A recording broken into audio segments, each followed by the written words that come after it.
हर हर महादेव। जैसे कि सभी को पता है सावन सोमवार आने वाले हैं। तो सावन सोमवार में हमें किस किस चीज़ की बातों का ध्यान रखना चाहिए, क्या पूजा विधि होनी चाहिए और क्या हमें नहीं खाना चाहिए, क्या हमें नियम कायदे का कानून का पालन करना चाहिए सावन के सोमवार में, ये सारी बातों की चर्चाएं और हम उद्देश्य पे आज बात करने जा रहे हैं। तो फ्रेंड्स, हम शिव जी की पूजा में जो हम सावन की शिव जी की पूजा करते हैं उसमें ख़ास कर कि कई लोगों को सरसों के तेल का दीपक नहीं जलाना चाहिए। इसमें देसी घी के दीपक को जलाना ज़्यादा महत्व माना गया है और आपकी समस्याओं पे निर्भर करता है कि आप शिव जी की पूजा करते हैं तो आपका कौन सा ऐसा ग्रह दोष है जो ज़्यादा आप पे भारी पड़ रहा है। उसके नियम के अकॉर्डिंग आपको वह चीज़ शिव जी पे दान करनी चाहिए। जैसे अगर आपका गुरु ग्रह आपको परेशान कर रहा है तो आपको चने की दाल शिव जी पे अर्पण करना चाहिए। चंद्र ग्रह से रिलेटेड आप चावल अर्पण कर सकते हैं, दूध अर्पण कर सकते हैं। उसी तरीके से अगर आपको शारीरिक कष्ट है तो आप काले तिल का भी उपयोग कर सकते हैं और काले तिल को भी या तो जल में मिला करके आप भोले बाबा पे अर्पण कर सकते हैं या फिर आप काले तिल सूखा ही उस पर थोड़ा सा पानी मिला लीजिए। इस तरीके से आप भोले बाबा पे अर्पण कर सकते हैं। काले तिल अर्पण करने से आपके शत्रुओं का नाश होता है, साथ के साथ आपकी जो रोग बीमारियां, जो भी आपके ग्रहों के दोष या नेगेटिविटी जो भी है वो सारी आपकी मिट जाती है। तो ये बाकी आप शिव पूजा में अपने क्षमता अनुसार, चाहे आपकी जितनी क्षमता हो, आप वो भोग अर्पण कर सकते हैं भोले बाबा को। वैसे भोले बाबा को 5 फल अर्पण करना ज़्यादा शुभ माना जाता है और भोग में आप उनके लिए सफ़ेद खोए की मिठाई, सफ़ेद खोए का हलवा या खोए से रिलेटेड कोई भी चीज़ उन पर अर्पण कर सकते हैं। उनको ज़्यादा पसंद होता है। चिनौरी उनको काफ़ी पसंद होती है। 5 प्रकार के मेवे अर्पण कर सकते हैं। बाकी जिसकी जितनी क्षमता है वो उसके अनुसार। और आपके पास रुद्राक्ष की माला है तो आप बाज़ार से नई माला खरीद करके भी रुद्राक्ष की अर्पण कर सकते हैं भोले बाबा को, क्योंकि तो सभी जानते हैं कि रुद्राक्ष बहुत ही ज़्यादा प्रसिद्ध है, भोले बाबा का कितना प्रिय है। रुद्राक्ष को एक तरीके से भोले बाबा के आंसू जहाँ गिरे थे। शिव पूजा में आपको पवित्रता धारण रखनी है फ्रेंड्स। ये 5 बातों का ध्यान अवश्य रखें। एक तो पवित्र रहें, मन में कोई बुरे विचार, गाली गलौज, किसी से लड़ाई झगड़ा, ये सारी नेगेटिविटी ख्याल वगैरह आपको अपने मन में नहीं लाना है शिव पूजा में। तो ये बातों का खास ध्यान रखना है और अपने माता पिता का सम्मान करें, घर में कोई लड़ाई झगड़ा ना करें। तो ये आप धारण रखिए। और मैं तो बोलती हूँ कि सावन के सोमवार में क्यों, ये आपको अपने जीवन में हमेशा धारण रखना चाहिए। और कई लोग होते हैं जो छोटी छोटी बातों पे अपने मुंह से गाली गलौज निकालते हैं, उनकी आदत बन चुकी होती है। हमें ये चीज़ अवॉइड करनी है, क्योंकि हमारे मुंह से जो छोटी छोटी गालियाँ भी निकलती हैं वो भी कहीं ना कहीं हमारे पाप दंड का रूप माना जाती है।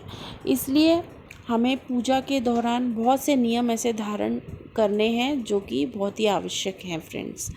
अब हम बात करते हैं भोले बाबा की पूजा की सामग्री में क्या क्या सामग्री हमें इस्तेमाल करना है। जैसे बेलपत्र का होना तो बहुत ही ज़्यादा आवश्यक है और शमी पत्र को भी बहुत ही ज़्यादा इम्पॉर्टेंट माना जाता है शिव पूजा में। और भोले बाबा के जो प्रिय फूल होते हैं वो बेले का फूल होता है, यानी जिसको चमेली का सफ़ेद पुष्प भोले बाबा को बहुत ही ज़्यादा पसंद होता है। और कनेर के फूल भोले बाबा को अर्पण कीजिए। कनेर के फूल उनको बहुत पसंद होते हैं भोले बाबा को।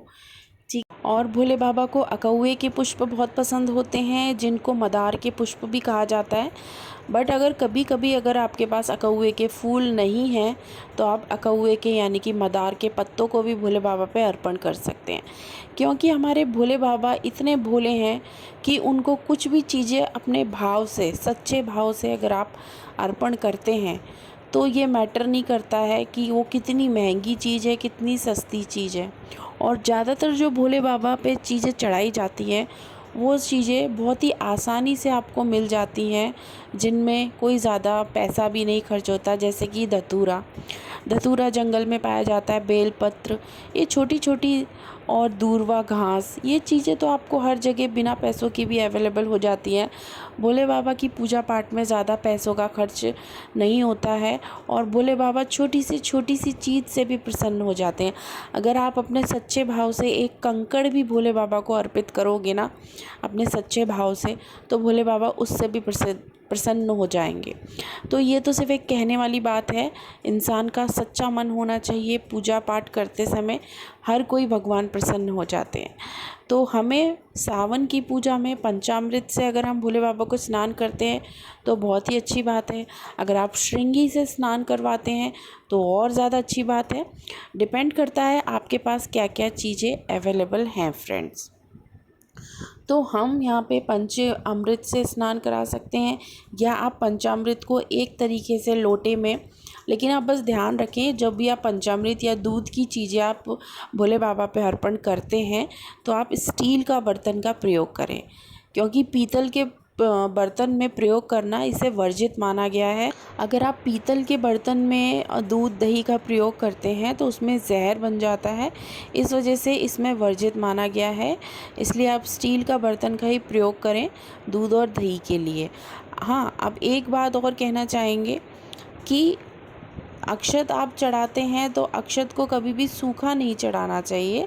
अक्षत को अगर आप भोले बाबा पे अर्पण करते हैं तो उसमें थोड़ा सा जल मिला के अपने हाथ में थोड़ा सा गीला कर लिया जाए इसको अक्षत को, तब भोले बाबा को अर्पण किया जाए। और बेलपत्र के ऊपर भी हम अक्षत रख के भोले बाबा को समर्पण कर सकते हैं। ये आपके अपने विचार हैं और अपने तरीके से इस तरीके से भी पूजा की जाती है। एक बात और कहना चाहूँगी मैं कि आप जो पंचामृत भोले बाबा पे अर्पण करते हैं, आप दो तरीके से पंचामृत भोले बाबा पे अर्पित कर सकते हैं। या तो आप स्टील के बर्तन में पूरी पांचों चीज़ों को, दूध, दही, शहद, चीनी और देसी घी, इन पांचों मिश्रण को मिला करके आप भोले बाबा पे अर्पण कर सकते हैं। या फिर आप इन पांचों चीज़ों को अलग अलग अर्पण करें। और भोले बाबा को सावन के सोमवार में दूर्वा ज़रूर अर्पण करें। दूर्वा हम भोले बाबा को अर्पण कर सकते हैं और गणपति जी को अर्पण कर सकते हैं। शिव परिवार में सिर्फ हमें 2 जनों को अर्पण करना है दूर्वा, गणपति जी को और शिव जी को। तो इस तरीके से पहला मिश्रण जो हो गया, हम एक साथ पंचामृत का मिला के भोले बाबा को हम अर्पण कर सकते हैं लोटे में स्टील के। दूसरा, हम अलग अलग भी अर्पण कर सकते हैं। और शमी के फूल, इस समय रेनी सीज़न चल रहा है, बरसात का मौसम, तो शमी के फूल तो बहुत ही ज़्यादा प्रिय होते हैं भोले बाबा को। तो आप शमी के फूल ज़रूर अर्पण करें। और आप बोलते हैं शमी के फूल अर्पण करने से आपकी हर मनोकामना पूर्ण होती है, तो अगर आपके पास हैं तो आप ज़रूर करें। शमी के पत्र अर्पण करें, जो कि शमी के पत्र भी आपके नष्ट करता है कष्टों को।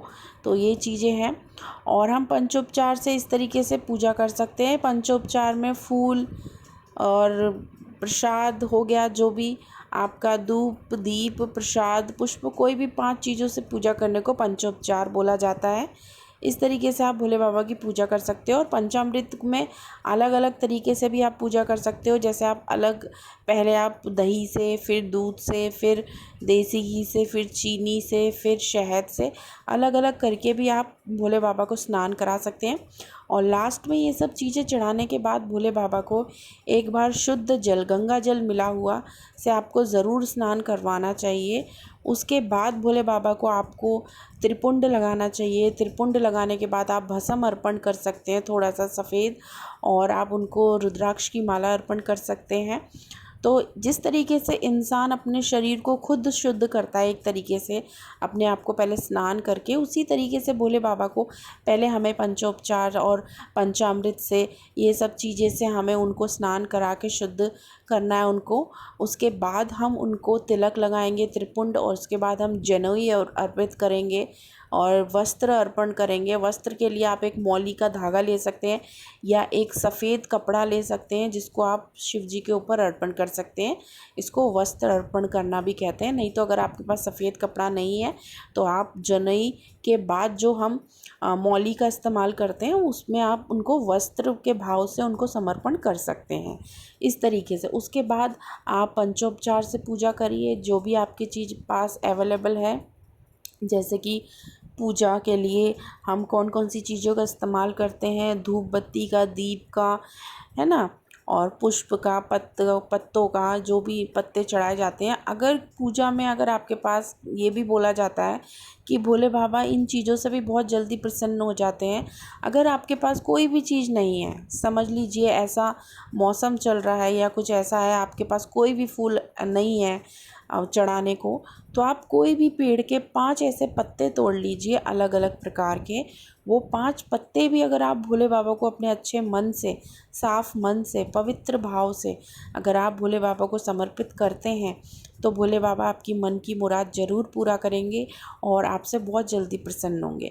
तो भोले बाबा इतने भोले हैं कि उनको ज़्यादा ताम झाम चीज़ों को पैसा खर्च करके उनको प्रसन्न करने की ज़्यादा नहीं, बस भाव सच्चा होना चाहिए। अगर इंसान का भाव सच्चा है तो वो छोटी सी पूजा में भी आपसे प्रसन्न हो जाएंगे। तो बस एक ये छोटी सी वीडियो सावन के उपलक्ष्य, सावन आने वाला है इसलिए मैंने बनाई थी। आई होप फ्रेंड्स आपको मेरी बातें अच्छी लगी होंगी, वीडियो अच्छी लगी होगी। अच्छी लगी हो तो लाइक एंड शेयर ज़रूर।